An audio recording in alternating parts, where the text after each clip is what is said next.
I'm good. um, Hello, Satish. Hi, good morning. Yeah, good morning. You're welcome. Subhash bhai, can you see me? Yes. Then how many times are you going to ask? We will have to stop answering. Okay, okay, I just want to make sure. Okay, I'm on a second screen, so. Tripta Goyal has joined. Murhat Kama, good morning, sir. Good morning, everybody.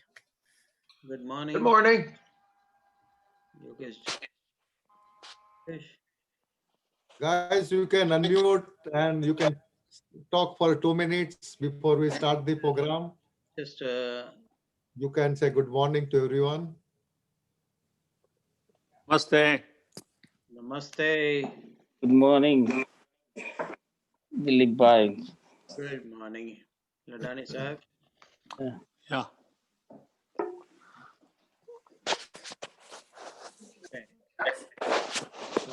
Okay.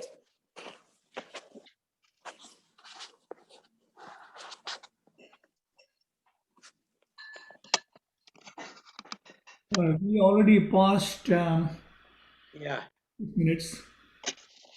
6 minutes, yeah.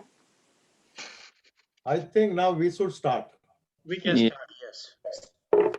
Chetan, as a USAP president, why don't you start? Open the meeting. Okay. Good morning, everyone. Namaste. Jai Shri Krishna. Jai Jinendra. I like to first say Happy Navratri to all our members. Navratri started and माता की कृपा से हम सब के घर में सुख शांति समृद्धि बनी रहे. So once again, happy Navratri to everyone. I like to to all the USAP members for their support, even if in the COVID-19 time. This year, this is the third year, or third is going to end after 2 months. In third year, in 2020, we have highest number of membership, 249 members in 2020, which is highest in last 3 years. And that is due to your wonderful support, we are able to do it. And you can see this year, we are not able to conduct physically program, except we done in the month of January, February.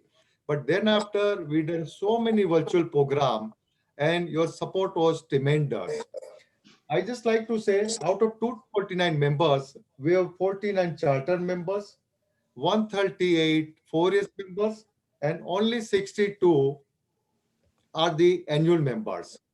Now I like to request all the 62 annual members, please renew your membership for next 4 years. Means now you already paid $30 and the 4 year membership, that is 2020, 21, 2023, only $100. So I request all these 62 members, if you can send us a check of $70 remaining, so that your membership will go up to 2023, and you should not worry for next 3 years, and we should not remind you to renew your memberships. So that is my kind request to all the annual members. Please convert your annual membership by paying another $70 to next 3 more years, so 2023. So another thing, the USAP is done a wonderful job with all your support, and that is due to with our dedicated team of officers and the our committee members. And you can see USAP always prove as a lead organizations. We always bring the program at right time. You can see when the coronavirus started, the first case come in the America on 22nd February. USAP is the first organization to conduct the program on the COVID-19 on the 8th of March. And that time we need the immunity system should be strong. And immediately on the 15th March, we started the yoga sessions, 15 sessions, and then Tai Chi session, so that our members will learn the yoga, tai chi, and all other things very well and make sure they will be ready to fight against the COVID-19. And fortunately, our members maintain their health in such a that nobody was caught in the COVID-19. That's a very good sign. And today also you can see now this is a high time for the insurance because the insurance selection started on October 15 and today is October 18. Just within 3 days, we bring the excellent speaker Scott, and Scott is not an old person. Scott is not a new person for you. He already came last year also, and he will say a lot of information and that will be very, very useful to you. And so along with that, I like to invite Dilip Bhai to introduce our today's wonderful guest speaker, Scott. Dilip Bhai. Thank you, Chetan.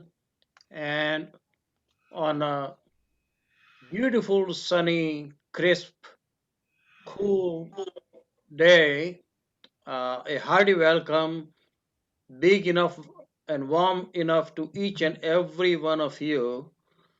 Thank you all for coming and joining us here today.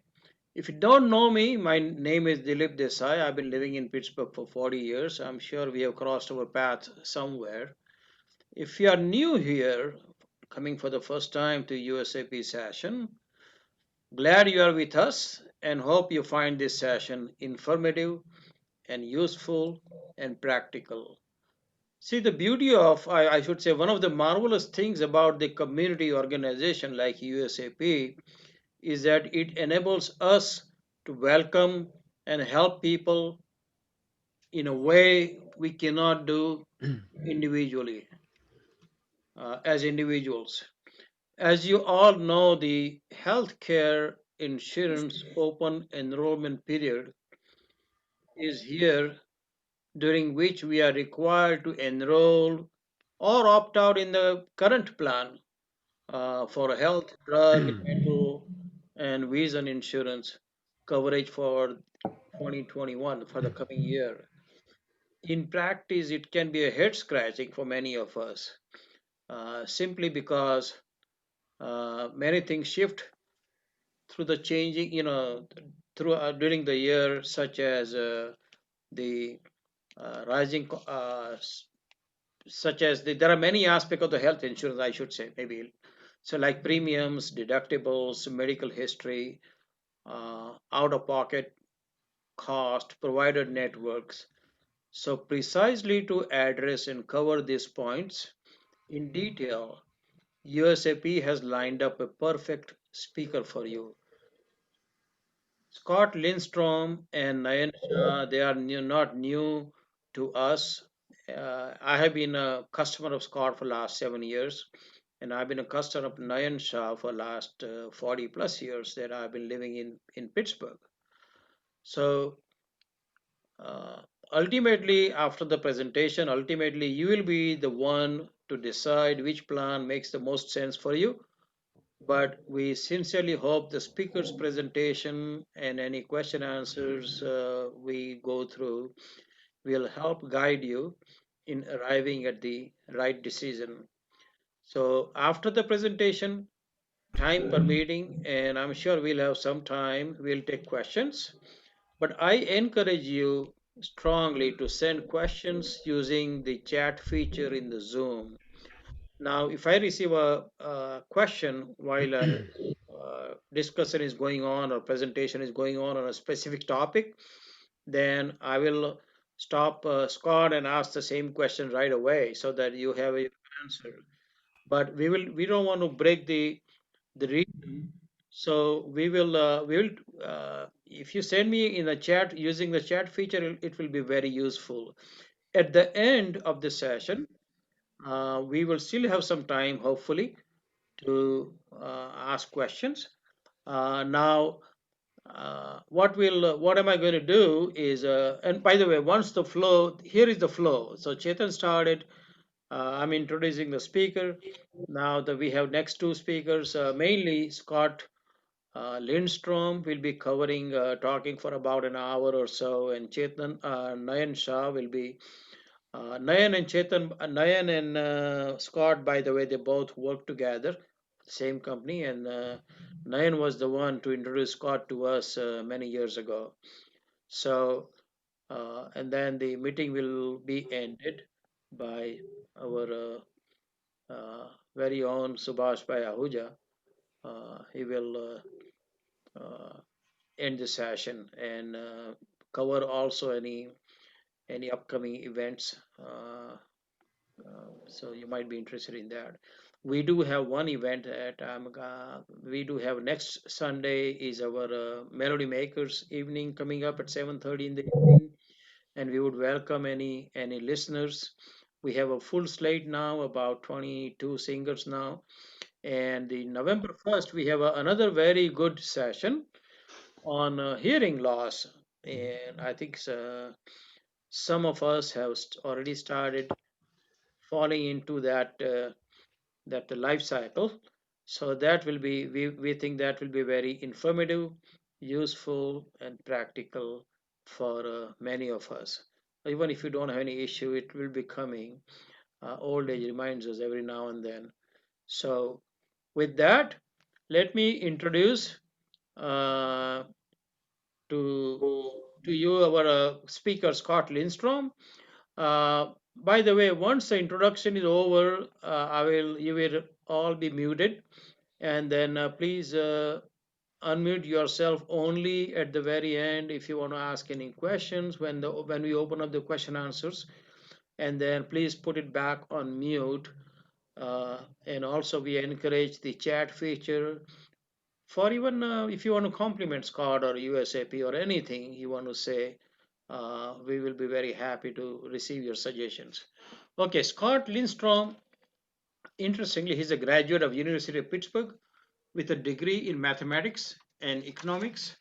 He has entered the professional designation of CLU, Certified Life Underwriter, and CHFC, Chartered Financial Consultant.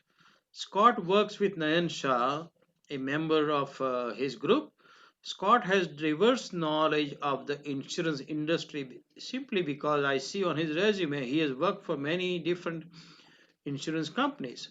Equitable Acts Advisors, CNA Insurance, AAA Insurance, Arms Insurance Group, and believe it or not, Scott also has worked for Internal Revenue Service, interestingly. Scott holds his health, life, and long-term care licenses, as well as multiple company certifications. Currently, he's with Haley Dodson Insurance Advisors. And Nayan Shah has been our community member and has worked with me in early days of 1980s in the forming of Gujarati Samaj and South Hill Sunday School, I remember, in early 80s. Nayan is an independent insurance agent in greater Pittsburgh area for over 40 years, offering uh, he is offering terms and life insurance, fixed and variable annuity, health insurance, disability insurance, and long-term insurance. So without further ado, let's help me welcoming our next speaker, Mr. Scott Lindstrom. Thank you. All right. Good morning, everybody. Thank you for having me. I did want to thank Dilip and Chetan for setting up this meeting and doing the presentation here. So I think we have a lot of good information for everybody here this morning. And like Dilip said, we do have this annual election period coming upon us. So everyone should be looking at plans and trying to make their selections for next year. But we do have a presentation we're going to put together and go over. We have a good amount of information to cover. So Chetan, why don't you put the first page up and we'll get started so we can go through the information and get to anybody's questions that they have. We're going to kind of do an overview of Medicare first, just kind of refresh everyone's memory. I think it's always good to go back to basics. And then we're going to talk about the different types of plans, the Medicare supplement plans, the Medicare Advantage plans, and the Part D prescription drug program. And then we're going to talk a little bit about plans. There's so many plans, we're not going to get in a lot of specifics on plans, but we're going to touch on some of the main companies like Highmark, UPMC, Aetna, and United, and talk about some of the different things changing for next year. All right, so Shane, can you get the presentation up there? Sorry, I'm sharing that. I forgot that. Oh, Give me about 5 seconds, please. 5 seconds, that's pretty It should good. be coming on. It should be coming on soon. Anyway, I'm sorry we can't get together in person. I've been to some of your meetings in the past, so I hate to miss out on the good Indian food after the meeting. You know, so that was always one of the things I liked. But of course, this annual election period does go from October 15th to December 7th. So anyone making any changes has to do it in that time frame. So we still have a good amount of time left, but you know, it does come up quickly and it does go fast. All right, so looks like we're getting it there. Okay, so let's see, go back up. Just a second. Yeah, it's all right. Okay. Okay, so that's the first page. Now, this first page here, you see, this is just a quick screenshot of the 4 basic parts of Medicare. Part A, which is hospital coverage. Part B, which is your medical or outpatient coverage. Part C, which is called the Medicare Advantage plans. And Part D, which is your prescription drug coverage. Okay, so let's go to the next screen. So we're going to talk about what Medicare provides, and this is what the government provides you with your parts A and B.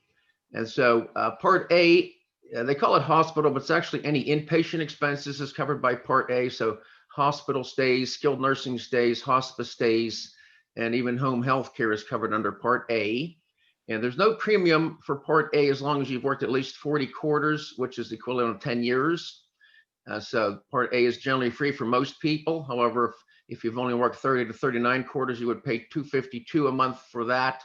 And then if you have under 30 quarters, you have to pay $458 for Part A. So that could be kind of expensive. But Medicare was always designed as a cost sharing kind of program. So Medicare pays some of the costs and each person is responsible for some of the costs. So we'll go through that here.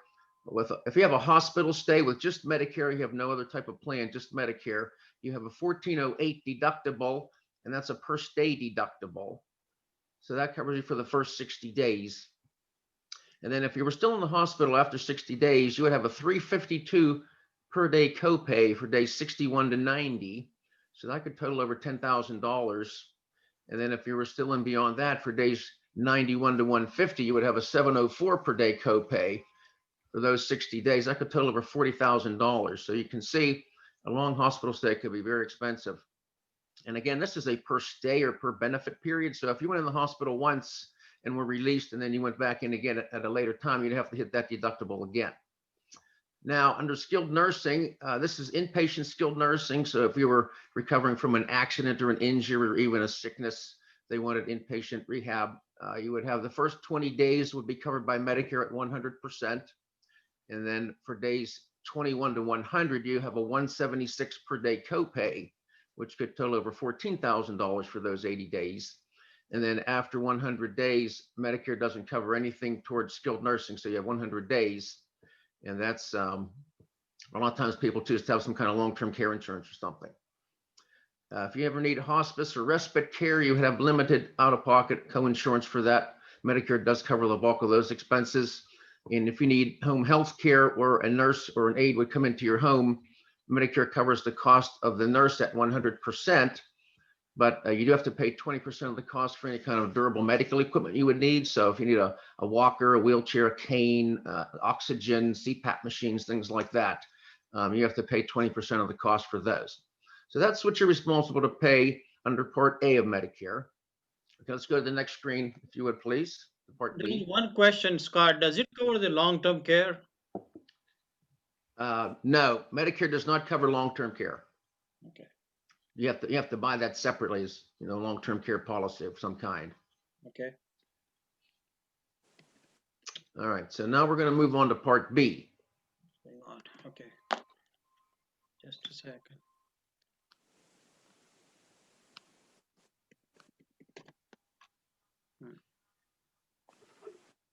What about that? We practiced this yesterday. We had it down pretty good. Yeah, I know. Just a second. That's all right. Take your time. All right, there we are. All right, so Part B, you have to go there, one page, there we go. Now, Part B, when you see on your medical card, it'll say Part B medical. That's all of your outpatient coverage is covered under Part B. So when you see your primary care doctors, specialists, you get lab tests, x-rays, even an outpatient surgery. Basically, anytime you go in and out the door is covered by Part B. So Part B does have a premium. It's $144.60 currently. That's per month. And they do set that every year. So the government normally comes out with those numbers in December.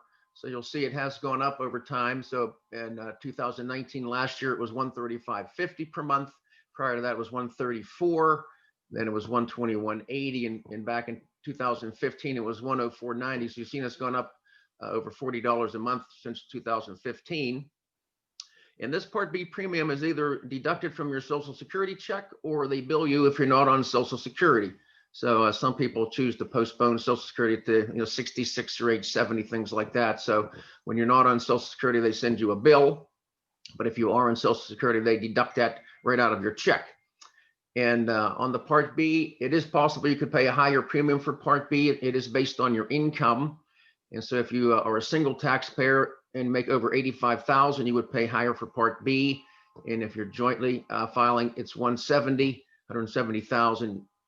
And we'll see that at the very end. But if you're in those income brackets, you do pay more for Part B. So anyway, with Part B on outpatient services, what you're responsible to pay is first your annual deductible. It's called your Part B or your outpatient deductible. And that's $198 currently. So you have to pay the first $198 of all your outpatient expenses. And then it goes into what they call coinsurance. So after you meet the deductible, Medicare pays 80% of all your outpatient costs and you pay 20%. So there is no out-of-pocket maximum on your 20% or any of those inpatient expenses. So you're not having a cap like a lot of health insurance plans have a cap or an out-of-pocket maximum. Regular Medicare does not have that. So your expenses can get very, very high if you don't have any other kind of coverage. And one last thing under Medicare is called excess charges. And when a doctor agrees to take Medicare, they sign an agreement or a contract with Medicare, and they agree to accept what Medicare pays for those charges. Now, Medicare does allow a doctor to bill what's called an excess charge, where the doctor can bill up to an extra 15% over and above what Medicare pays. So there happen to be 8 states that don't allow excess charges. Pennsylvania is one of those. So those 8 states you see there, Pennsylvania, Ohio, New York, Massachusetts, Connecticut, Rhode Island, and Vermont, plus Minnesota, do not allow excess charges, but other states do. So if you were treated in another state, say Florida or the Carolinas or something, a doctor could bill an extra 15% on top of the Medicare amount that's paid.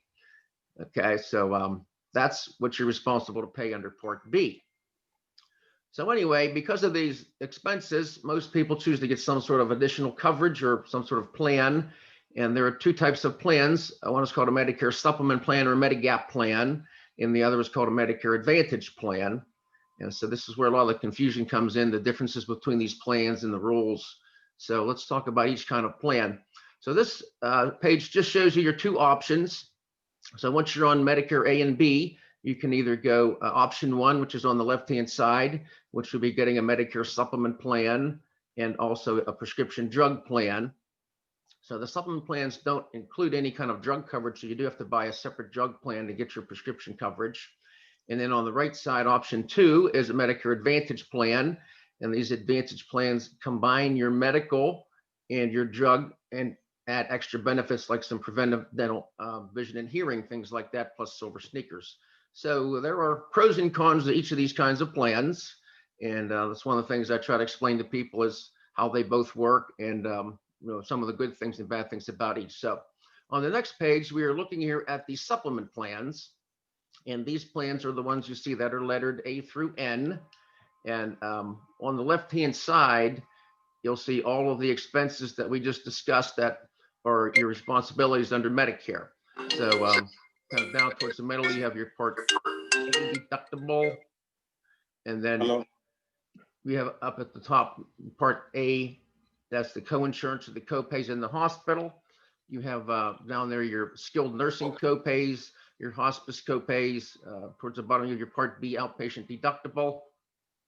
You have your Part B 80/20 coinsurance, and then those excess charges. So you'll see these different plans cover different sets of expenses. And currently, you see A through N without C and F, which are on the right-hand side. So plan C and F were basically taken off the market starting in 2020. So if you're new to Medicare from 2020 and beyond, you can't get plan F or C. But if you are turning 65 before 2020, you can still get plan F or C. So you'll see a lot of people out there have plan F, but those currently going to Medicare can't get plan F. But anyway, right now, if we look at, say, plan G would cover everything that Medicare doesn't pay. You see the check boxes in there, other than that Part B deductible. And if you remember, that's $198 a year. So you'd have a very small deductible, $198, and then everything else will be covered at 100%. If you look at plan N on the right-hand side, you'll see that plan N covers everything but the Part B deductible and the excess charges, which, if you remember, don't apply in Pennsylvania. And plan N does have some copays. You have a $20 copay to see your doctors or your specialist, and a $50 copay to go to the ER, but plan N is less expensive. And then on the far right, plan F, you'll see plan F does cover everything that Medicare doesn't pay at 100%. So with a plan F, you'd have no out-of-pocket expenses for your medical. Okay, but any of these plans, regardless of what plan you pick or what company you pick, Medicare is your primary payer. So you use your Medicare card when you see any doctor or hospital, and that allows you to go to any facility in the United States. You have national coverage without a regard for a network. So you can go to any Highmark or AGN facility, UPMC facilities, independent hospitals like St. Clair or Washington, and you'd also be free to go anywhere in the country if you wanted to go to the Cleveland Clinic or to Johns Hopkins or the Mayo Clinic or anything like that. You'd be free to go there without any kind of problem. So that's one of the big advantages of traditional Medicare with the supplement is you have access to all 50 states. Okay, so let's move on to the next page. Now, these Medicare Advantage plans,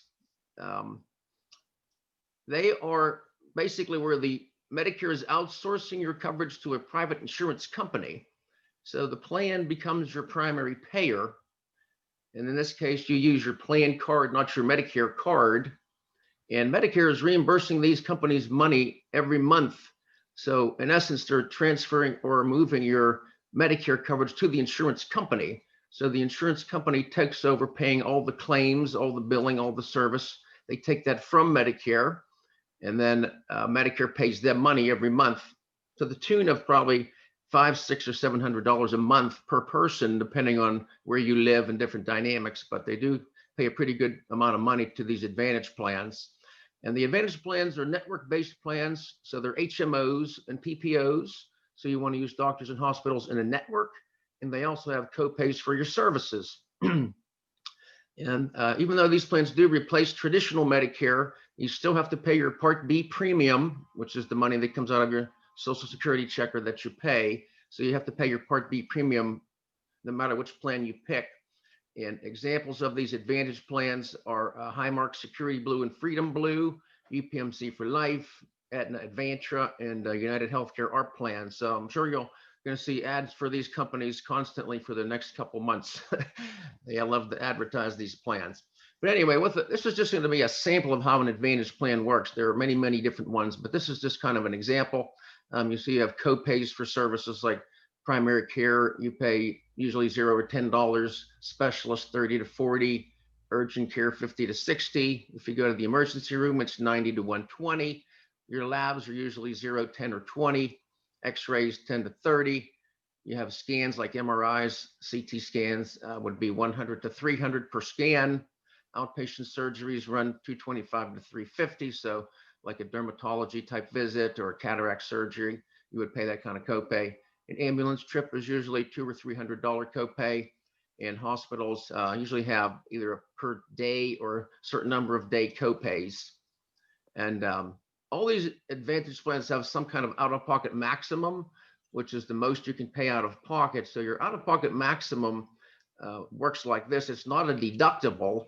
But every time you have different claims and things and you pay these copays, the company does, tabulate that or keep a running tally so that if you ever reach that out-of-pocket maximum number, then the company has to pay 100% and your expenses are done for the year. So 6,700 is kind of a typical one. Some of them a little bit higher now coming into next year. But those are copays you would expect to pay for an Advantage plan. And then the Advantage plans do include your drug coverage, your Part D plan. So most Part D plans have a 5-tier formulary, just like you see here. So tier 1 is a preferred generic, tier 2 is a standard generic, tier 3 is a preferred brand, tier 4 is a standard brand, and tier 5 would be a specialty drug.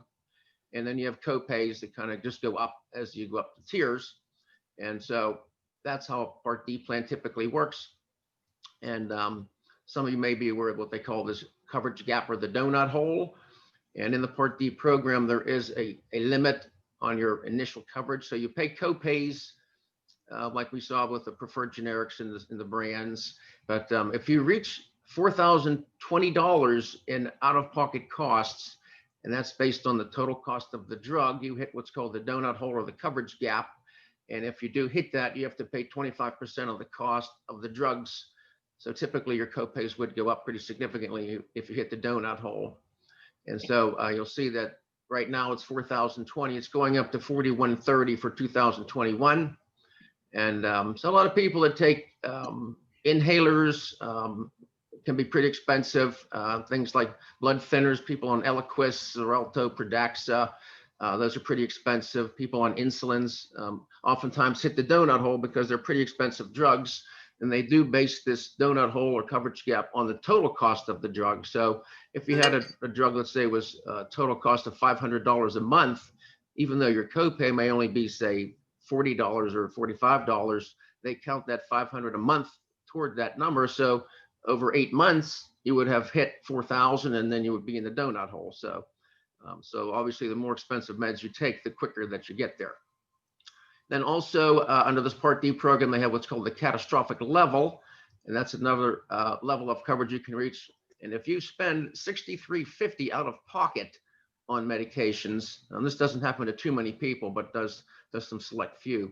If you reach $63.50 out of pocket, you reach the catastrophic level, and then you get drug coverage back, and you pay either $3.60 or 5% of the cost of the drug for generic, or $8.95 or 5% of the cost of the drug for brands. So you have to be on some really expensive drugs to hit that, but it does happen to some people. So that's a quick summary of the Part D program. But again, with an Advantage plan, your Part D coverage is included in the plan, whereas if you get one of the supplement plans, you have to buy that separately. But whether you get your Part D plan in an Advantage plan or separately, they work the same way. They all have these same phases. Your basically your initial phase, or where you pay the copays, the donut hole, and the catastrophic level. So the Part D program is standardized regardless of how you get your coverage. And then on the bottom, you'll just see these Advantage plans typically give you some additional benefits, usually some money towards vision, an eye exam, and some money towards glasses or contact lenses, usually a couple visits to the dentist per year for some preventive services. You can typically get a hearing exam, some pay towards hearing aids, and most plans do have the Silver Sneakers program, which allows you to join a gym for a free membership. So that's a quick overview of how an Advantage plans work. And so most people ask me, well, what's the best way to go? And the answer is it depends, because there's, like we say, pros and cons to each. So we kind of look at the different costs and the different programs. And people that typically get supplement plans are ones that like to have coverage throughout the country if they travel a lot or spend time, maybe in Florida or out west for a number of months. People that a lot of times have more medical issues like to have a supplement plan because it'll cover more. And some of the people that like the Advantage plans typically are those that don't mind staying within a network. And a lot of times these extra benefits can be nice to have, in addition to your medical coverage. So anyway, we do both types of plans, and we typically meet with people and discuss those things and try to determine which one works better for each person. Okay, so let's move on to the next screen. One question for you, Scott. Uh-huh. So theoretically, the maximum out of pocket could be $6,700 which is the medical max out of pocket, That's plus the catastrophic. 65. the medical out of pocket is separate from your Part D coverage. So So 6,700 plus another 6,550 theoretically. theoretically, you could hit both of those. Yes. Okay. All right. Yep, Thanks. that's correct. All right. So anyway, now we're just going to do a kind of a highlight of what's going on for next year. So first of all, there was an act passed called the 21st Century Cares Act, and there's a number of things in there. But one of the things is anyone on end-stage renal disease is now able to change their Advantage plan. Prior to this, if you were on kidney dialysis, which they call end-stage renal disease, you were not able to change your plan. You had to stay in the same plan. But they now do allow people to change plans. So if anyone you know or even yourself is on kidney dialysis, you are able to change plans now. And there's also another thing called this insulin savings program, where you can have insulin covered for $35 copays, even through the donut hole or the coverage gap. So this is going to be a big savings for many people. Most people on insulins do hit the donut hole, usually somewhere from April to October. And so this program will keep the copays level at $35 throughout the year. And there are only certain plans that are participating in this program. Highmark and Aetna's Advantage plans are not participating in it. However, UPMC and United Healthcare plans are. So if you are on insulin, it would pay to at least look at these options with UPMC and United to see if they may be able to save you quite a bit of money on your insulins. Also, Medicare is urging people to use telehealth and virtual health visits when possible due to COVID-19. So a lot of these companies are allowing people to have, telehealth visits with doctors. And generally speaking, if it's a COVID-related meeting or some kind of visit with a doctor, typically they're not charging any copays for those. And also they're trying to stress agents like myself to try to do things over the internet or virtual like we're doing now to try to, curb the spread of the COVID. So that's kind of a quick summary of what's going on with Medicare. We're going to touch on a few things about each of the big companies with the Advantage plans. There's some things that we should know. So first of all, with Highmark, Blue Cross and Blue Shield, Highmark does have a new Community Blue PPO plan, and it is going to have UPMC in the network. So over the past few years, as you may know, Highmark and UPMC have been kind of battling about things. And for these Community Blue plans, Highmark didn't have UPMC in the network, but this particular new plan, this PPO will have UPMC in the network. It is a very good plan. So it's something a lot of people may want to take a look at.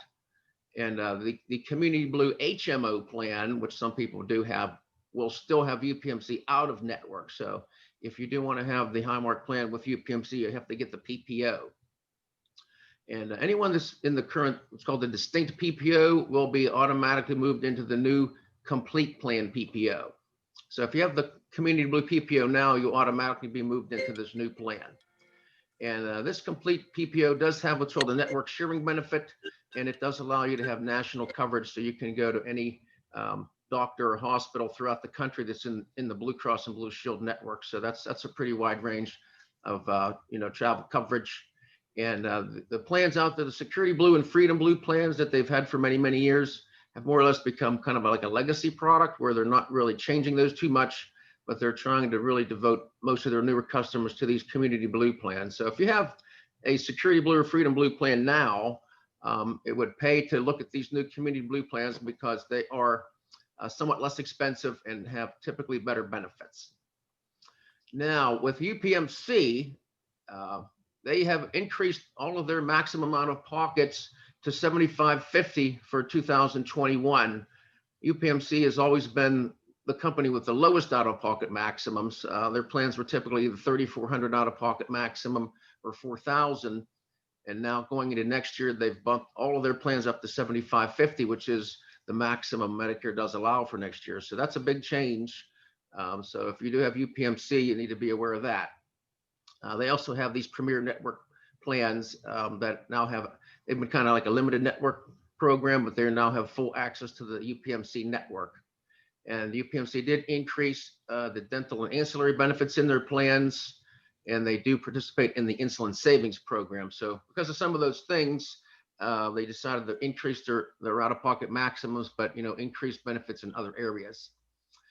Now, under the Advantage plans, those plans basically remain with level premiums or reductions in premiums, and they have increased the dental and some of their other benefits.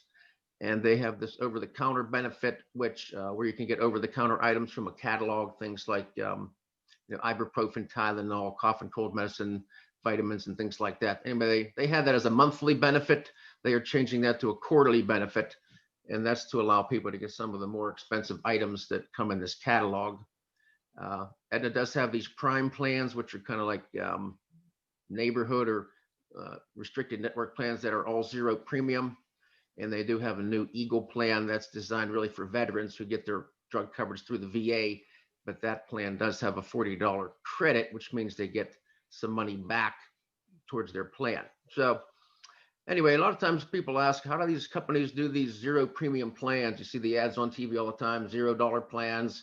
And the way that they do that, of course, is because these advantage plans do get money from the government. They're subsidized and they're getting a pretty large amount of money. So those $0 plans are designed to just use the money they get from the government to create a plan without any additional premium from the client or from the person. So that's where these $0 plans come from. Obviously, they can't do these plans for nothing, but they're basically using the government money to create those zero premium plans. And United Healthcare, they are making a couple changes. They had a plan 3, they called it, and they're replacing that with called a PPO, the complete PPO. And anyone that's in the current plan 3 will be mapped or transferred automatically to their plan 2, not into the new PPO. So if you happen to have United Healthcare plan 3, you will be moving into plan 2. And of course, you do have the right to change the plan if you like. All of United plans will have national network access. So with those plans, you can go to any United Healthcare provider throughout the country. And this new PPO plan does have a deductible, $500 deductible for some of the services. So that's one thing you need to be aware of. And then also on Humana, I can't see the Humana. Can you move that just a little bit up so we can see the Humana? But Humana has a new PPO plan that's pretty competitive, and they also have a national network. And so they don't have UPMC in their network, but they do allow you to go to UPMC and have the same copays as if it is in network. So they also have a couple good plans to consider. So that's kind of a quick overview of the Advantage plans. Those are the main companies that offer them here in our area. So let's go on to the next page. I have one question. Yes, sir. That my insurance is through UHC, United Healthcare. Is it ever possible for any insurance company to stop or go out of business or simply censored by Medicare? If yes, then what are our options and liabilities? Well, it is possible for any company to go out of business. That is correct. So that would be a very unlikely scenario. But if your company did go out of business, Medicare would allow you to have an open enrollment or a free election to go to any other plan. Okay. Okay. So if any company went out of business, and does that answer your question? No, that's good. And this is for our friends listening to Scott. This slide and the previous slide, you can see there is too much information on one page. So what I'm saying is that we will have or you will have an access to this presentation. So do not worry yourself too much or worry about taking any notes. We will make these slides or this presentation available to everyone who is interested. Dilip, Good. So comment, Dilip, just Yeah. I'm Dr. Ladani. I just want to make one important difference between the Medicare supplemental plan versus the Advantage plan. See, in the Medicare supplemental, doctor can order any test. They don't need a pre-approval. In Advantage plan, when the doctor orders the test, like a CT scan or MRI scan, they need a pre-approval from the Advantage plan CEO or the medical director there. So many times doctor may not order the test what the patient needs that thing. So this is the difference like that. So if you, in my way, if you can afford, it's better to buy a Medicare with a supplemental plan. If you cannot afford, then go to the Advantage plan. But there is just some restrictions on the part of the doctors to order the test. And there is many times, like if I order the stress test with the myocardial perfusion scan, I may not get an approval from the health insurance if you have an Advantage plan. That's the one difference. Second thing, Aetna health insurance. If the doctors order the test, like an echocardiogram, and examine the patient, they may not approve both at the same day. So the patient has to come back some other day to have an echocardiogram done. So that's the difference between the Medicare plan and Advantage plan. I just wanted to clarify a few things. Thank you, Dr. Ladani. That's Yeah. from the doctor's perspective. That's Most correct. doctors, most doctors do tend to like the traditional Medicare better because it's easier to work with than the Advantage plans. That was a good point because I guess you don't need a referral to go to any specialist. If you That's correct. Correct. Well, within the Advantage plans don't require referrals either. You don't have to have a referral to go Okay. to a specialist with an Advantage plan. Okay. All right, now we are going to go over some of the Part D plans. Go back up one page or, We covered this. okay, we'll go. That's good. We'll stay right there. Okay. Okay. Right. We'll talk about, the supplement plan. So just a quick summary of with the supplement plans. With all supplements, Medicare is your primary payer regardless of the company or plan that you have. And when you first go on to Medicare A and B, you have a 6-month open enrollment period or guaranteed issue period with Oops, which that you can get a supplement plan without any medical questions, with what's called underwriting. So you don't have to, even if you have medical problems or things like that, you can still get a supplement plan without any questions or any underwriting. And so a lot of times if you have medical issues, you may want to take advantage of that guaranteed issue period to get a supplement plan. And also there's something called a trial right. So if you start out and go into an Advantage plan or switch to an Advantage plan, you have a 12-month period with which to try a supplement plan, an Advantage plan, and you still have the right to go back to a supplement plan within the 12-month. That's called a trial right. It allows you to try an Advantage plan and still preserve your ability to go back to the supplement plan. So again, real quick, those who turn 65 prior to 2020 can still get Plan C or F. Those who turn 65 120 or later cannot get Plan C or F. So Plan G would be the best plan to get for those people turning 65 currently. Aetna, Cigna, Humana, and United are all pretty competitive plans based on your age, zip code, and different things like that. We run different quotes using a quote engine to compare plans. And these Medicare supplement rates are somewhat higher than the Advantage plans. So you do see a lot of people tempted to switch from a supplement to an Advantage plan because of the premium savings. But you have to be aware that number of advantage of the supplements, and with the supplement plan, you do have the lower out-of-pocket maximum, much lower than the Advantage plans, and you have the national coverage. So one thing, Highmark is offering what's called a like plan to like plan guaranteed issue offer. So if you have, say, a Plan F, you can move to a Plan F with Highmark with no medical questions or underwriting, and they're offering this plan through the end of the year. So if you do happen to have a pretty expensive supplement plan and you can't switch because you have maybe some medical issues or things, it is possible that this Highmark program could come in handy to save you some money, but it does have to be like plan to like plan. And you do have to have purchased your supplement plan by turning 65 or older. So that plan is not available to anyone who is under 65 on SSDI, Social Security Disability. Now, with United ARP, they are going to be adding a dental discount program to their supplement plans without any additional cost. So that's going to be a nice extra benefit. And on the United Medicare supplement, you do get the Silver Sneakers program. So that does allow you to join a gym. So that's another extra benefit. And incidentally, with the supplement plan, you have Silver Sneakers, but on the United Advantage plan, they're using a new program called Renew Active. It's very similar to Silver Sneakers, but it doesn't have all the same exact gyms as Silver Sneakers. So again, the supplement will continue to have silver sneakers, but their Advantage plans will have this new Renew Active. With Aetna, we've had pretty good success with their underwriting. So if we have some medical issues, we've got pretty good luck getting people through with Aetna on the underwriting side. And Humana does have some new rates that do not have, they're pretty low, but they don't have the silver sneakers program. Their older plans did have silver sneakers in it, but their new ones don't. Okay, so that's kind of a quick summary of what's going on in the supplement world.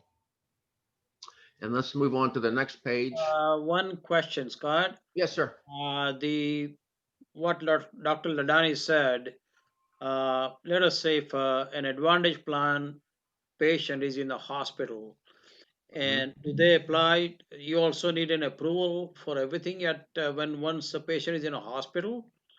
No. No, not really. If they're in the hospital, unless they would be asking for something unusual, they wouldn't need to get approval for a hospital stay. But Quick answer is that once you are in the hospital, you don't need an insurance company's approval for any kind of test that way. Okay, Right. good.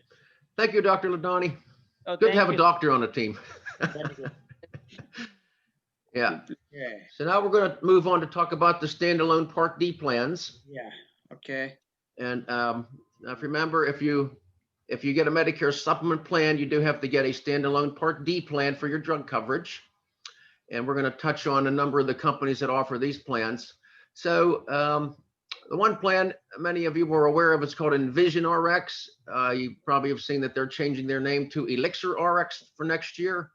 And so this they're going to offer two plans under the Elixir RX. One is going to be a $15.60 plan, and the other is going to be a $35 plan.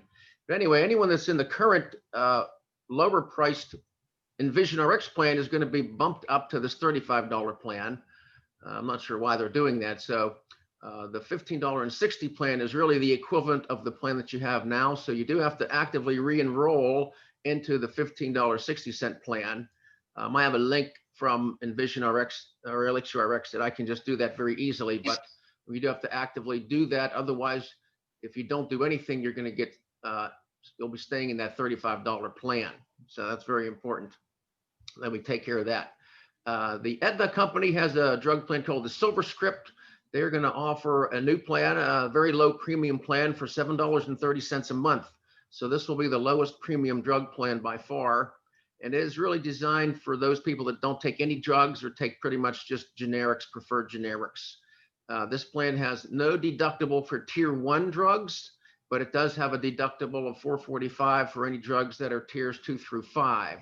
So most of the inexpensive tier 1 drugs would be no copay, and all the rest would be, somewhat higher copay. So this plan is really not designed for someone that takes a number of drugs or any kind of expensive drugs. But there are many people out there that don't take any drugs, or maybe take only 1 or 2 inexpensive drugs. So this plan could be a very good option for those people. Humana is still offering their what's called the Walmart RX plan for $17.30 a month next year. And they do primarily work with Walmart and Sam's Club or mail order, but that can be a very, very good plan for many people, depending on the medications that you take. WellCare is another drug company. They have a number of good plans, a total of 6 different plans they offer. Some of them will participate in the insulin savings program. They will have the lowest premium plan that does participate in the insulin plan. And they usually come up as one of the top 5 plans when we do our plan searches. So they're going to be a pretty competitive company. Mutual of Omaha has a drug plan next year that also will participate in the insulin savings program. Their copays for insulin will be down to $25 a month. And this plan does usually cover brand drugs pretty well. So that's another good option here for prescription drug plans. And let me see here real quick. There's also another plan coming in. It's called the Indy plan, INDY, and it's designed to work with independent pharmacies. So as you may notice with a lot of these plans, they have preferred pharmacies that have lower copays than standard pharmacies. And usually the preferred pharmacies are the big chains like Walgreens, CVS, Rite Aid. And this independent program is designed to counter that by having all the independent pharmacies or the smaller shops as preferred pharmacies, while the chains are the standard pharmacies. So it's kind of like trying to reverse that trend. So this Indy plan will have 2 programs next year, and they will have one that's going to have no deductible for $47 a month, and that's going to be the lowest cost drug plan you can get without a deductible. Many of these drug plans do have deductibles for brand drugs, and this one Indy plan will have no deductible for generics or brands. So that could be a good option for many people that may take some different brand drugs. Okay, also a couple things on the Part D program that are of interest. Typically, many people are getting the shingle shot, or being recommended to get the shingle shot. That's called Shingrix. And most plans have that as a tier 3 drug, which is a brand. So if you're on some of these lower cost drug plans, that would be subject to the deductible. So a lot of people aren't aware of that, but the shingle shot is typically going to be subject to deductible. And also there's a GoodRx program many of you are aware of, but the GoodRx and the single care discount cards, which are free, oftentimes can help you get medications for a lower price. And they can work with different pharmacies. So if you're not aware of the GoodRx program, you can go to goodrx.com and often look up the cost of drugs and oftentimes get lower prices on those. So Scott, that's kind of a quick. Scott, I have a question. I'm Yes. a physician. How does GoodRx makes money? That's a good question. Well, they make money by ads on their site, kind of like the way a lot of these other companies do. So they get advertising money on their website. When you go to goodrx.com, you'll see ads pop up. And so I don't know if you noticed, but GoodRx just went public. They offered a stock, and their stock jumped up pretty high quickly off the bat. But yeah, they make money mainly by ads on their site and by getting promotions from some of the pharmaceutical companies. So that's the only source of their revenue. Yeah.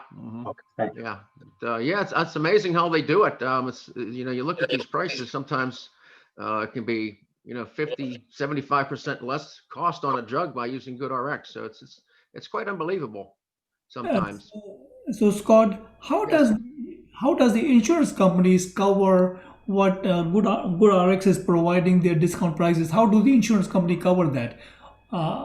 Do all the companies allow that thing, or only some companies allow that? The insurance companies don't have anything to do with it. The insurance companies surely will allow it. Now, not all pharmacies take it.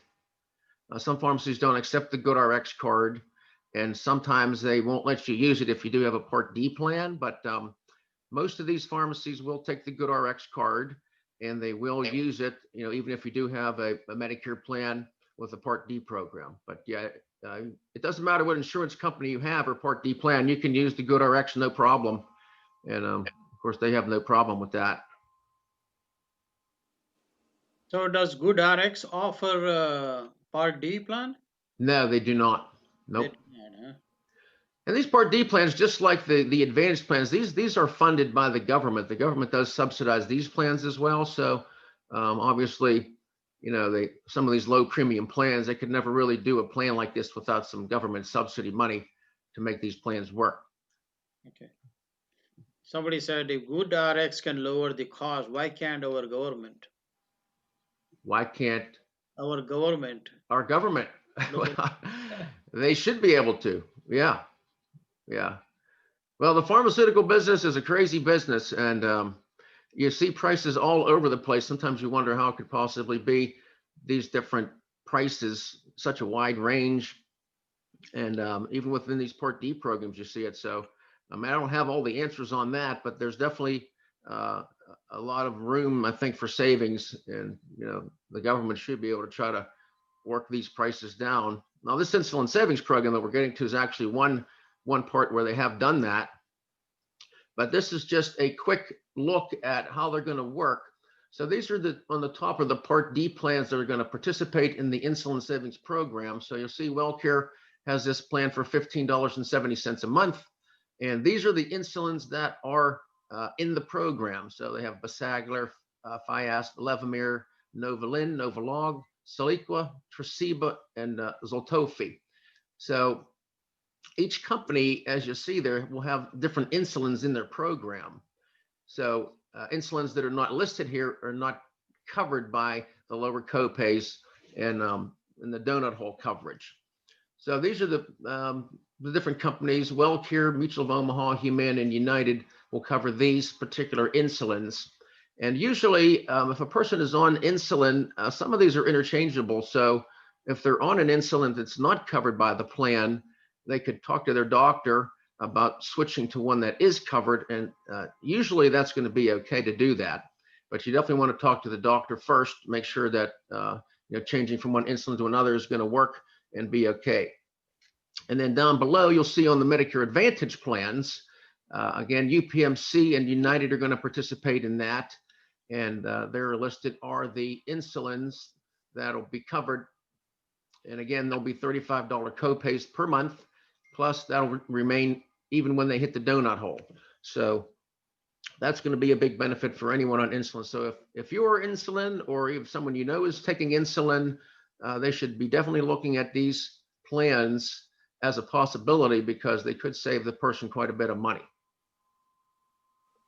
Okay, so Scott, I have one quick question about the insulin business. Do they cover CGM, continuous glucose monitoring? These particular plans do not, no. Now, you can get a monitor. It depends on how much insulin you take and how many units you take per day and how often. But if you have a relatively high use of insulin, you can typically get one of those right. monitors covered by Medicare. They have a policy: if you use more than 4 doses of insulin a day, then the insurance company approve for CGM. Right. Yeah. Right. But the plan itself doesn't cover. The plan itself does not cover, and that needs to be that would be covered. authorized. Yeah, that's actually covered by the medical part of your plan, not your Part D part of your plan, because that's considered a medical device. Okay. That's under the durable medical equipment benefit of companies. So that would be under your medical plan. So if you're on Medicare, then of course your Medicare would approve that. And if you were on an Advantage plan, your Advantage plan would need to approve it. But typically the Advantage plan has to follow whatever Medicare does. So if you meet the requirements, then they should approve it. Okay, thanks. Okay. And then here, this page, just to for your reference, is the numbers, the premium numbers if you're at the higher income levels. So some of you folks may be at these different levels, especially anyone still working. So you'll see if you're 87,000 or less as a single taxpayer, or 174 or less, you pay the base price of 144.60.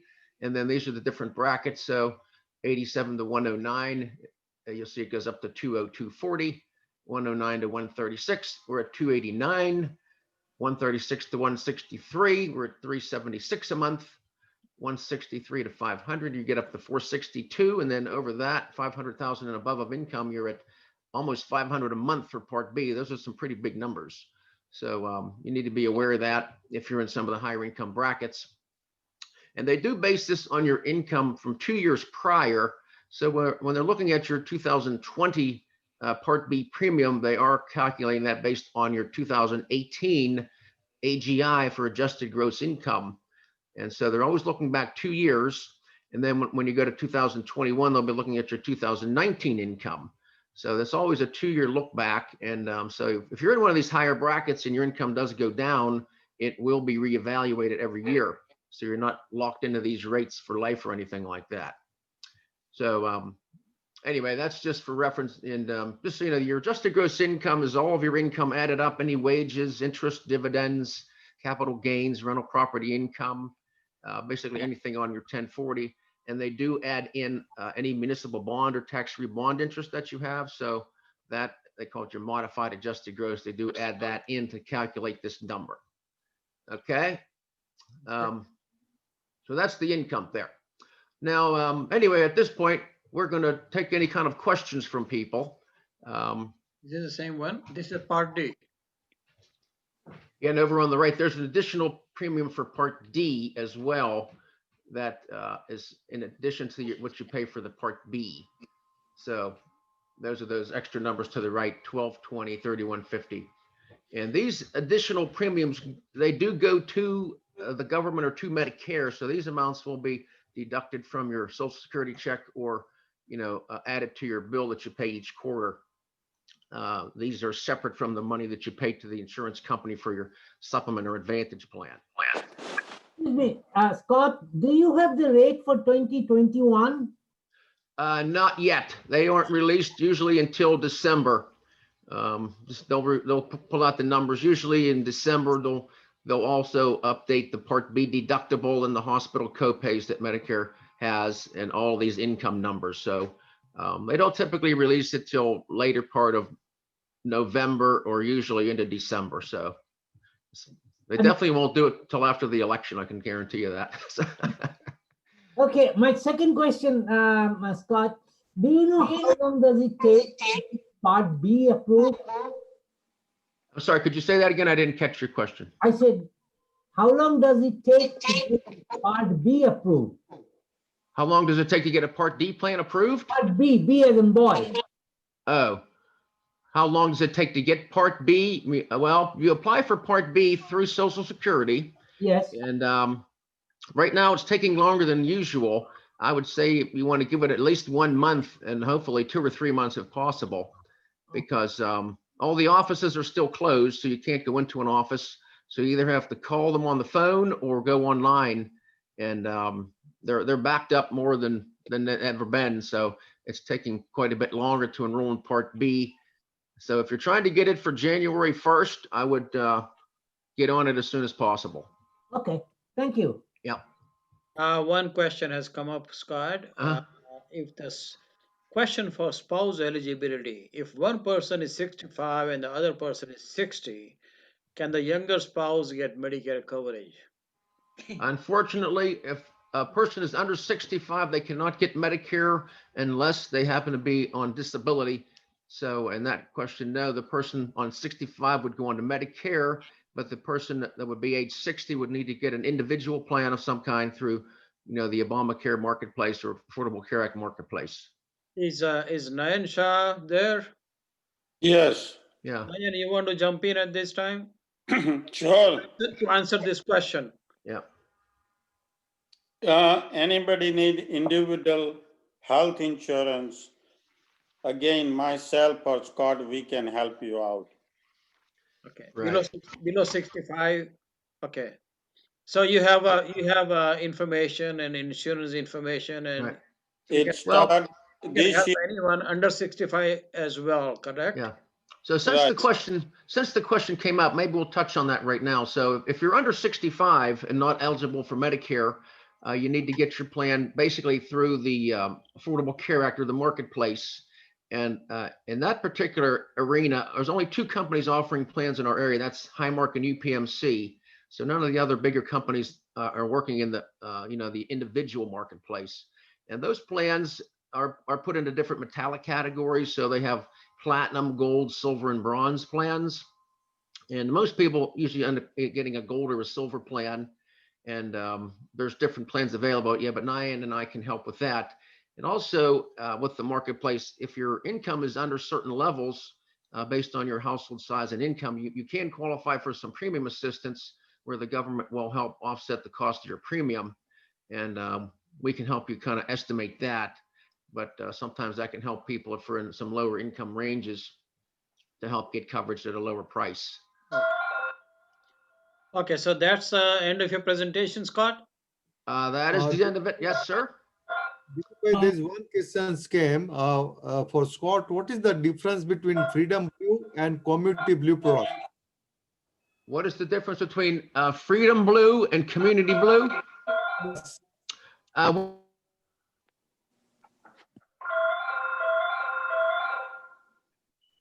Somebody mute their phone.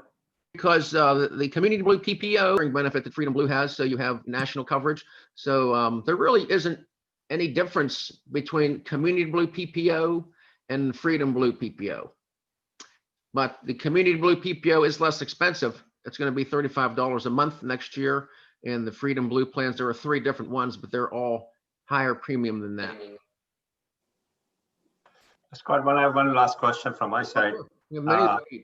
I work for UPMC Health Insurance. So is Part D of Medicare, some of the medications are not covered because they want you to try all these generic medications prior to approving some kind of a brand name medications, which are kind of expensive. Do they Right. have to go through the same hoop? Well, I think your question is, if you take a brand drug, are you required to take generics? Right. Some of the insurance companies, they want you to try some of the cheap generic medications.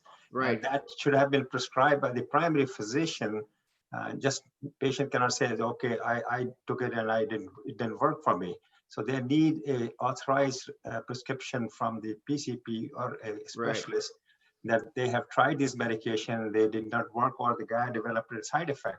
Then they will approve those like a brand name, which are more kind of considered effective medication. Well, yeah, you're correct. Most of these companies do try to drive you to the generic drugs, but each plan has its own formulary, which is a list of their covered drugs. Okay. And so they will have typically generics and brands on these. Of course, you pay more for a copay with a brand than you would a generic. So depending on the formulary, you're free to take the brand drug if it's on the formulary. But if you say you have a brand drug that you want to take, or even a generic drug that you want to take that's not on the formulary, you can file an appeal with the plan. And normally, if your doctor submits a written request that says that you should be on that medication, the plan will generally approve the appeal, and then they'll cover it. Thank you very much. An excellent presentation. Oh, well, thank you very much. So we do a lot of appeals for people, because oftentimes this does happen. They may be on a medication, and for whatever reason, the doctor puts them on something else. It may not be on the formulary of their plan. So we'll help them file an appeal, and we get that submitted. And usually they'll approve those within 72 hours, within 3 days. And then if it is approved, then they'll cover it. And depending on what tier it is, that will just adjust the copay. But otherwise, yeah, we do those appeals quite a bit for folks. Is there anything, Scott, you can share with us? If somebody is on, say, tier 4 or tier 5 specialty medicine, which prescription plan is better, or that you would recommend? Well, it's hard to say, because it depends on what formulary it is. So typically what we'll do is, when we meet with a customer, we'll get a list of their medications, and we put it into Medicare.gov. You can go on their plan finder on Medicare's website. And when you put all the medications in, and you can sort the drug plans, and it'll tell you which plans cover those meds or don't cover those meds, and which plan really is the most advantageous based on those particular medications. So it's just an amazing tool, and can help you save quite a lot of money, comparing plans. Yeah, I have one question on Shingrix. For example, I have a supplemental plan and a separate plan D, right? Or the drug plan. Now, the strange thing is, Advantage plan covers the Shingrix shot for free, or maybe very little out of pocket, and the supplemental plan, I guess Medicare doesn't cover Shingrix, so that is why. But which plan would cover the Shingrix shots, for example? Well, none of the Advantage plans cover it for zero, but the Advantage plans don't have deductibles on their Part D part of the plan. So typically you're going to pay a tier 3 copay of around $40 to $45 for the Shingrix shot on an Advantage plan. However, with the Part D plans, since they do have deductibles for brands, generally speaking, then you do have to meet the deductible before it covers it. But most plans have Shingrix as a tier 3 drug, a preferred brand. Okay. So okay, deductibles were pretty high for a Part D plan for right, $445. The deductible is $445 per year for most people. However, I did mention that new indie plan has a plan for $47 a month with no deductible. So that would be the best choice of a standalone Part D plan if you're trying to avoid having the deductible. Okay. But all the lower cost plans, those $15 to $20 plans, all have a deductible for brand drugs, but not for generic drugs. One more question came up. So if somebody is taking tier 4 or tier 5 drug, then a separate Part D plan is better than. Would that be right to say that? No, other than the Advantage? Part D, the coverage is going to be basically the same between an Advantage plan and a Part D plan. Now, the drug could be more or less expensive on one or the other, depending on the formulary of that plan. So Okay. that's the main thing you have to look at is the formulary and what the copay would be. I see. Okay, very good. Anyway, I thank you very much for having me. And if anybody has any questions or wants to Scott. review plans, you can either contact myself or Nyan Shaw, and we'll be happy to help you review things. By the way, one- Scott and Nayan, I mean, the information you have provided is very valuable because a lot of people think, that, okay, I have this plan and why should I worry about coming to this session? But healthcare plans, premiums, the deductibles, out-of-pocket maximum, they change every year. Right, exactly. And our situation changes as well. So which plan meets your needs is a good thing to do for everybody at this time of the year. So this is for our friends listening. Scott and Nayan, they both provide the information, not this good information, but they can speak with you on your specific situation, conditions, and then recommend you or suggest to you maybe a multiple plans. Said, hey, obviously you will be the main person to make the decision, but they can offer a customized, individualized information to whoever approaches them. Scott, I have a simple question there. Scott, very good presentation there, but I just want to ask you one simple question. Is RMD income is counted for the Medicare Part B premium? Yes, any RMD, if you take money out of your IRA or any qualified plan, that counts as income, yes. The second question I had that as per the Community Blue against that other income, I think the Community Blue people cannot go to the UPMC hospitals there, or a couple of don't accept. Is that true? Well, Community Blue HMO does not have UPMC in the network. But correct. Community Blue PPO will have UPMC in the network starting in 2021. Not currently, but starting next year it will. Okay, very good. Hi, Scott and Nayan, and I have one quick question. With this difficult time of COVID, if someone wants to take a one-on-one consultation with you guys, can we do on Zoom or kind of on? Oh, absolutely. Yeah, we can do Zoom meetings. We can send you information via email to review, and we don't have to meet face to face. We can do all sorts of virtual type meetings. Great. I think you earned yourself a lot of clients. I tell you, this is a great presentation. Yeah. Well, thank you for that. I try to make it as simple as possible. It's a complex subject, but try to make it as simple as you can. So. Okay, is Nayan still there? Nayan, would you want to? I'm still here. Well, how about you adding? Here is your chance to say. Can you take the slides away? We can see him in person. Sure. Okay. Thank you. Very good. There he is. I think in Pittsburgh, most of the people knows me. I'm Nayan Shah. I've been doing life insurance business since 1978. And my primary company as of this time is Guardian Life Insurance Company. Other than Guardian Life, I represent access of 40 different life insurance companies. I sell the cheapest term to the variable insurance, variable whole life, universal life, different kind of plan depend upon the needs of my client or prospect. On the top of that, I sell fixed and variable annuity. Whatever we're talking about today's subject, Scott is good, my associate that represent Medicare Part. I represent individual health insurance, whoever is below 65. And I have access of 1,000 clients in health insurance.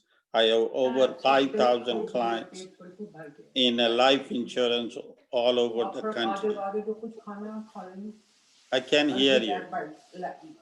Somebody's talking in the background. Would you please mute yourself? Thank you. I sell the life insurance or term insurance all over the country. I'm licensed in all 51 states. Right now in COVID-19, I sell most of the insurance online, sending the information by email, sending the applications, get the medical done, and those kind of the stuff I'm doing sitting at home. I do see occasionally some clients, if they need me in surrounding area of Pittsburgh, as long as they are healthy.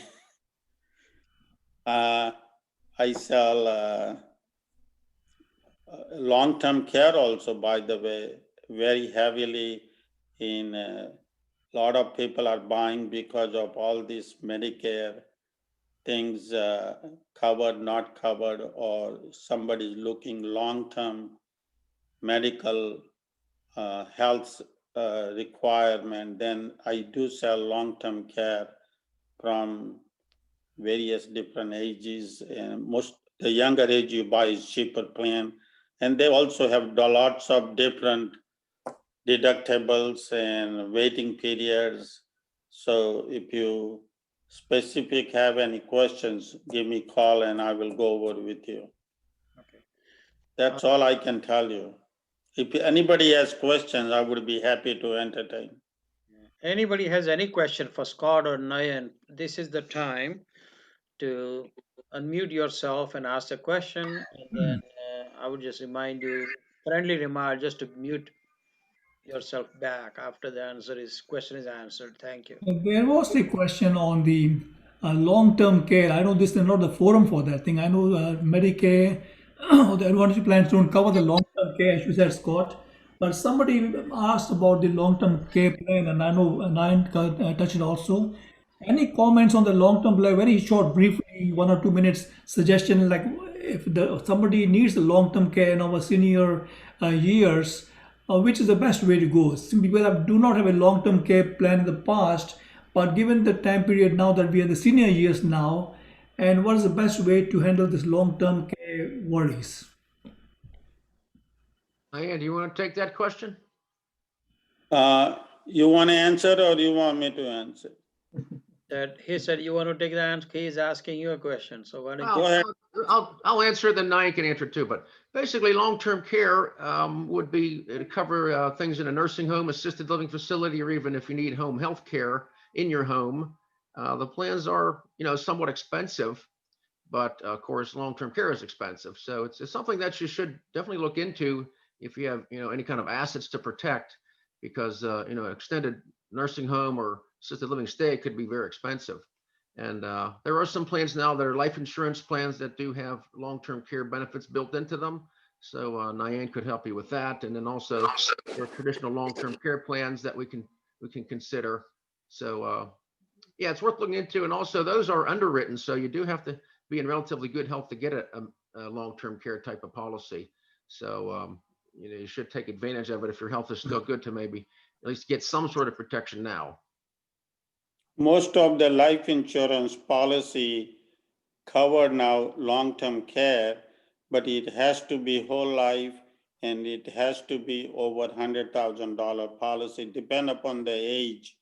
They give you the built-in long-term care, and you're allowed to use, most of the company, they're allowed to use 80% of your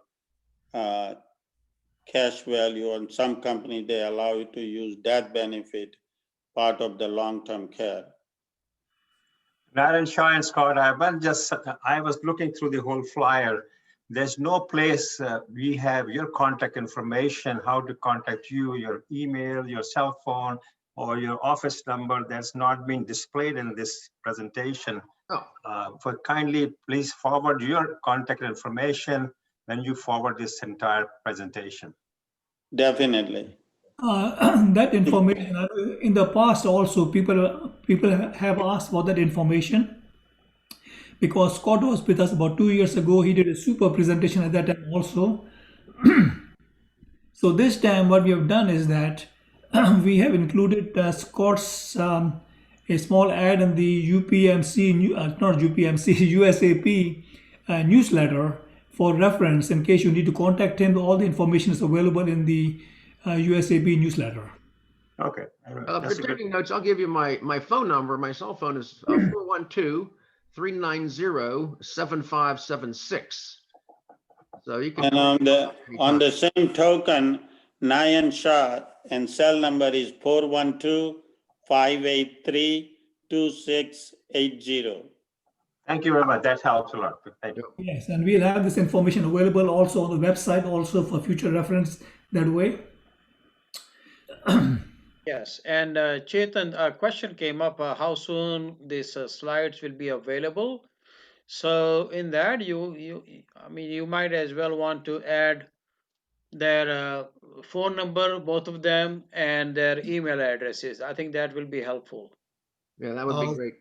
See, what we do, this entire presentations, we will put our USAP website within 2-3 days time. So you can go in the USAP website under the resource tab. There's a USAP presentations. You will get entire presentations, as well as I will also email this presentation copy to all of you in next 1 or 2 days time. So you will get all the informations what Scott has presented today within 2-3 days time. And by the way, this whole session is being recorded also as we speak. So of course, that will have to be cleaned up first, and then we will make that available as well on the website. All right. Well, thank you very much, everyone that attended. And sorry we can't meet face to face. Thank you to all. I would like to, at this time, if there are no more questions, then I would like to hand it over to Subhash Ahuja, and Subhash Ahuja will then cover the upcoming program as well, and after that the meeting will be adjourned. Thank you very much, Dilip, and thank you very much, Scott. This is a very kind of a complex subject we covered today. I think it's a very much important and needed subject, and it becomes a niche item of specialization that you have undertaken. Very nice to have you back on this forum that we have. And I think, in fact, many physicians are confused about these healthcare plans that we have. So I think it's also updated and revised every year. We had you with us about 2 years ago, and I think it was a good time to update and review and revise the plans that we have now. And I think this is something important that going forward also, I believe maybe once in 2 years or so, we'd like to have you back again to address this subject again with us. And I had the opportunity to work with you also myself personally, and the UPMC and Highmark were having some debacle, and at that time we were switching to a neutral healthcare plan that would help us cover both the UPMC and the Highmark. And I switched, and you helped me doing that thing towards Aetna, which I've been working with. So my at this time suggestion to you, Scott, would be, like, this is a specialized area, and if you would say the clients that you had with you, and once you have them clients, and as new things develop in these plans, to maybe provide the updates or advise them what to do, stay with the plan or make a switch for any better plan to have, something that you can provide that as a service to your clients who deal with you. That would be a very useful thing. To have a person like you looking at the plans and giving us a feedback, especially to your clients, what's the best route to go each time this time of the year comes about, in October, December, that time. Shall we make a change? Shall we stick to the plan? I mean, this kind of advice coming from you would be very appropriate, I think. Yeah, I'll definitely do that. There'll be something you can do, I believe. I think I'll be calling you one of these days coming up. So very nice, Scott, and that's very nice service. So with that, I thank you all for participating and all the good questions that you had and the good comments that you all made. And I think as Dilip had done and put this program together very well, this is a recording, will be available on the USAP news website. And since this is a requires lots of gigabyte kind of a space to take, this will be there for some time period, but will not be there forever. So make sure you access to it and take advantage of that part of it. And now, at the same time, I'd like to alert you towards two great programs coming next week and the week after. The next week we have called Melody Makers. It's like not a serious subject. It's a fun thing. Anybody interested in music or want to listen to music or want to participate singing, there's a forum for the senior citizens. Now we had some many participants. We did in August one time also on the Zoom. There's some 80 plus people in the audience listening to the program and 20 some people participating as singers. So we are looking for a similar plan this time on October 25 Sunday, which is the coming Sunday at 7:30 p.m. at night. And I think the news, all more information is coming out now, and I'll just make a note of that on your calendar. And then the other part that we have on coming on November 1, which is another Sunday, 10 o'clock in the morning, same slot that we have this today, is a important topic on hearing loss. Hearing and smelling and tasting are some kind of a sensual pleasure organs that we have, but somewhere as we age and people get older, the hearing loss becomes a problem. And so all we need to know about the hearing loss, what causes it and what we can do about it. We have an expert on the subject coming up and talking to us next on November 1. So make a note on your calendar also on that thing. More information will be coming. So with that, I would say Okay. I have one. I would like to add a little perspective of supplemental versus the Advantage plan with my own experience. And I won't take too long, I promise. But supplemental plan, I believe that once you get in, when you are reasonably in good health, it's very easy to get in. But they have a right to deny you in future. And if I'm wrong, please correct me, Scott. But they have a right to deny you uh, if, for whatever reason, if they don't want you in their plan. The second thing is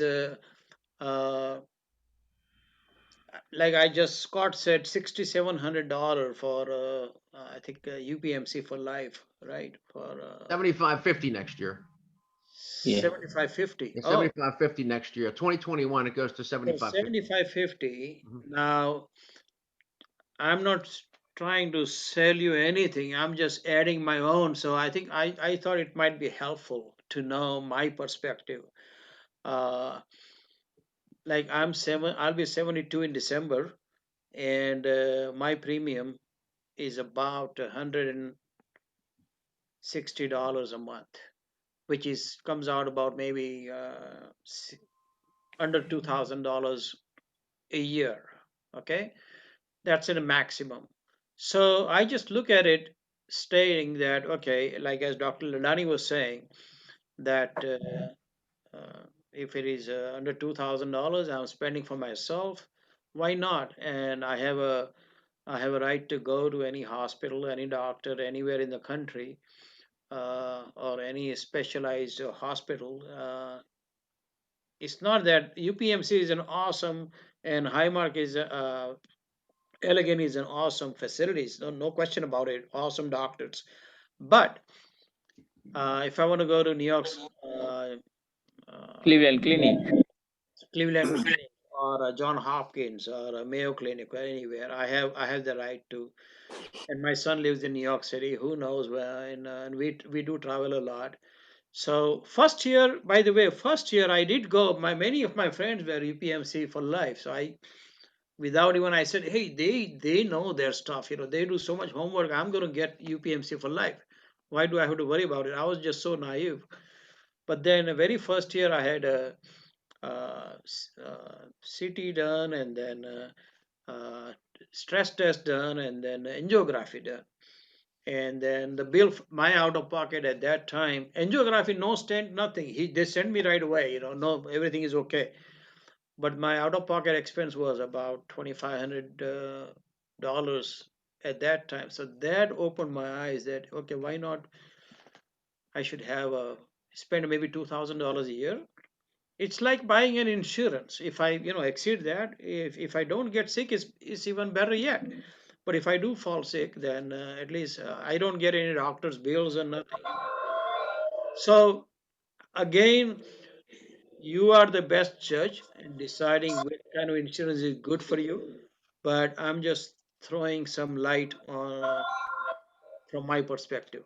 All right. So Thank you, Dilip. argument, when you listen to the argument on both sides, is both are convincing. So there is no right or wrong answer. Whatever you decide is the right answer.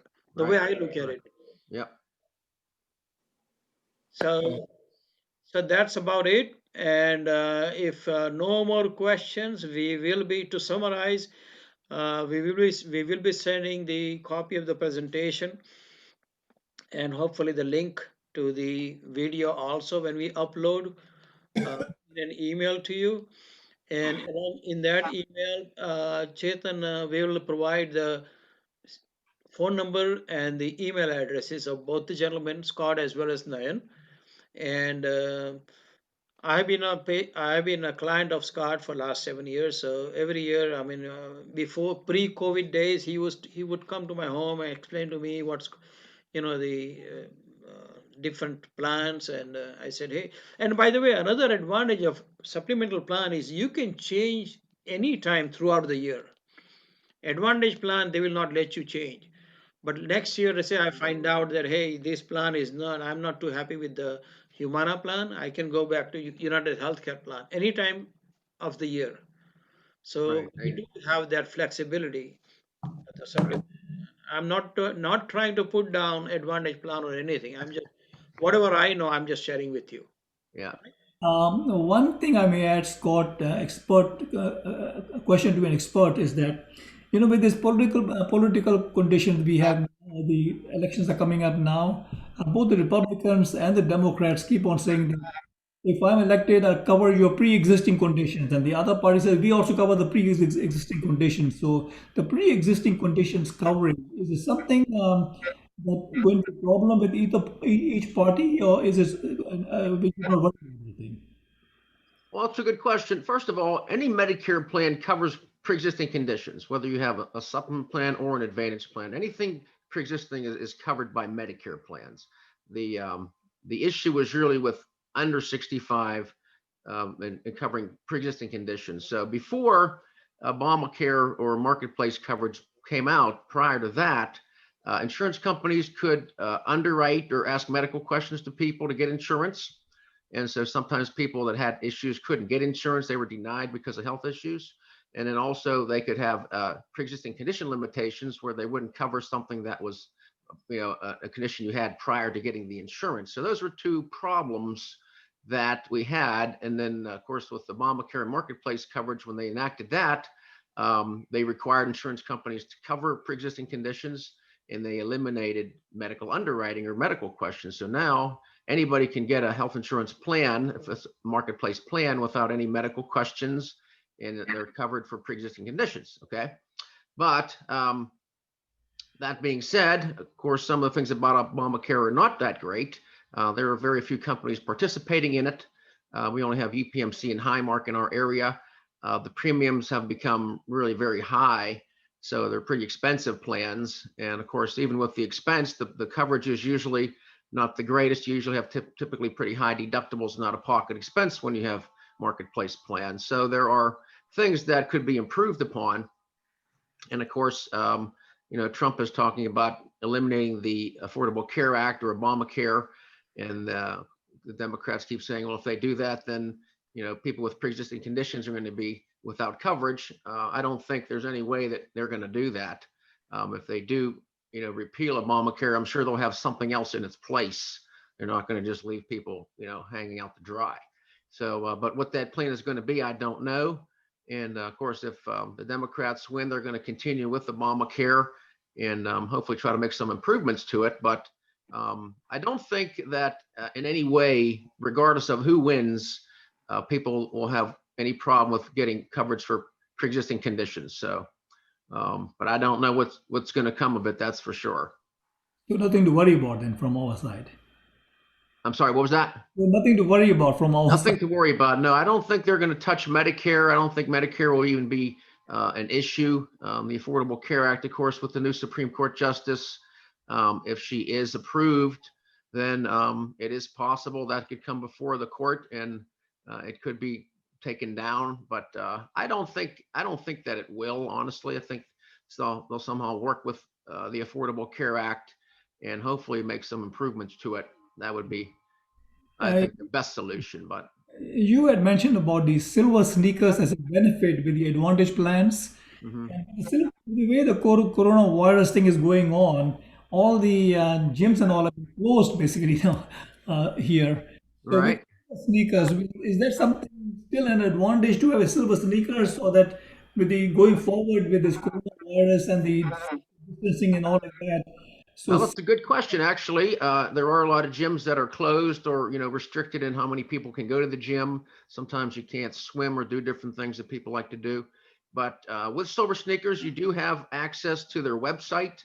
They do have a lot of virtual courses you can join, different things like exercise classes, yoga classes, aerobics classes.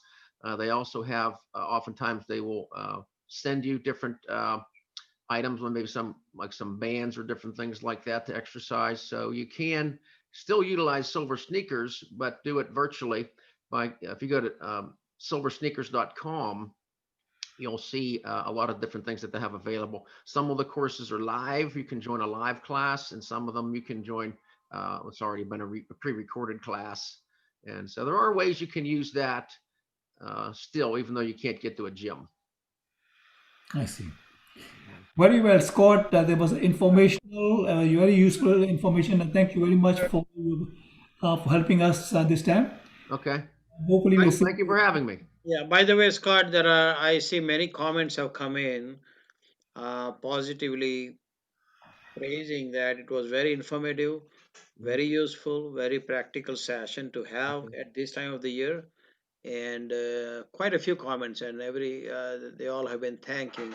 Well, good. I'm hoping you enjoyed it, and I hope you learned something and maybe clarified questions you may have about Medicare and plans. So if you have anything else you need, feel free to contact myself or Nyan, and we will help you definitely.